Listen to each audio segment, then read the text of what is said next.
आणि बुलेटिनच्या सुरुवातीलाच अशोक धोडी प्रकरणात एक मोठी अपडेट म्हणजे गेल्या 12 दिवसांपासून बेपत्ता असलेल्या शिवसेना पदाधिकारी अशोक धोडी यांचा मृतदेह अखेर सापडलाय।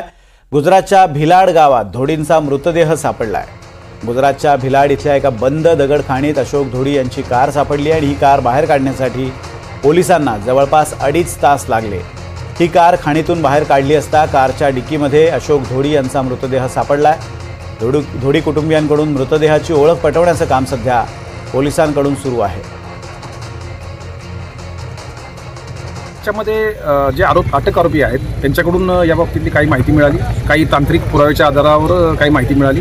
या दोन्हीच्या कॉम्बिनेशनमध्ये स्पॉट फिक्स करणं अत्यंत आवश्यक होतं, कारण व्हेइकल हे तिथून गायब होतं, व्हेइकलसह ती व्यक्ती गायब होती आणि याच्यामध्ये सर्व रेकी करण्यात आलेली होती, प्लॅनिंग करण्यात आलेलं होतं। हा संपूर्ण कटाचा भाग आहे, मोठा कट याच्यामध्ये आखला गेला होता आणि त्याच्यामुळे त्याच्यापर्यंत पोहोचणं थोडं अवघड वाटत होतं। परंतु आमच्या टीमने रात्रंदिवस मेहनत करून साधारणतः गेल्या 4-5 दिवसामध्ये या संपूर्ण तपासाचा जो शेवटचा भाग आहे त्याच्यामध्ये डेड बॉडी आणि वाहन हे शोधणं अत्यंत महत्त्वाचं होतं आणि ते आज मिळालेलं आहे। तर अविनाश धोडी याला लवकरात लवकर पकडून त्याला फाशीची शिक्षा द्यावी अशी मागणी अशोक धोडी यांचा मुलगा आकाश धोडी यांनी केली आहे। त्यांच्याशी बातचीत केली आहे आमचे प्रतिनिधी मनोज सातवी यांनी। अशोक धोडी यांच्या अपहरण आणि हत्याचं झाल्याचं आता निष्पन्न झालेलं आहे आणि गुजरातच्या घोलवडमध्ये एका बंद खाणीत त्यांचा मृतदेह सापडलेला आहे। त्यांची जी कार आहे ती कार बाहेर काढलेली आहे आणि कारमध्ये त्यांचा मृतदेह आढळला। या संपूर्ण घटनेमध्ये जे अशोक धोडी यांचे कुटुंब आहे ते प्रचंड तणावामध्ये आहेत आणि त्यांनी वेळोवेळी या संदर्भात तक्रारी केली होती। आपल्यासोबत त्यांचा मुलगा आकाश धोडी आहे। आकाश, काय सांगाल या एकंदरीत प्रकरणाबद्दल? जे आरोपी आहे ते लोकांना फाशीची सजा व्हायला पाहिजे, नाहीतर हे लोकांना फाशीची सजा नाही होईल ना तर पालघर जिल्हा पूर्ण धोक्यात जाईल, कारण की हे लोक एकच आरोपी नाही, हे लोक 10-9 जण आहेत हे लोक आरोपी।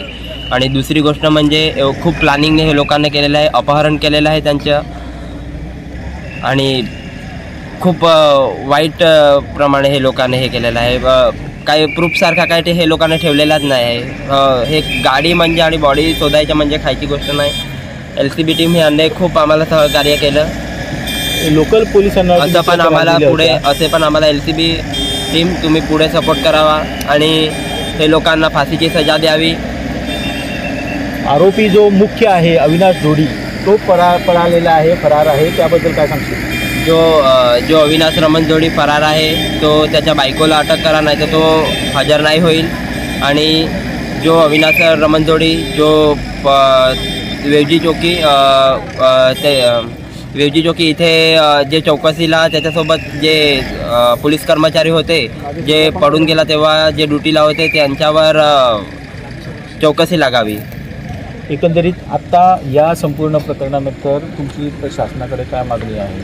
आमची शासनाकडे एवढीच माग आहे की अविनाश धोडी यांची प्रॉपर्टी पूर्ण सील व्हावी आणि त्याची तलासरी तालुक्यामध्ये खूप दहशत आहे, नाहीतर आणि त्याची प्रॉपर्टी वगैरे सर्व सील व्हावी।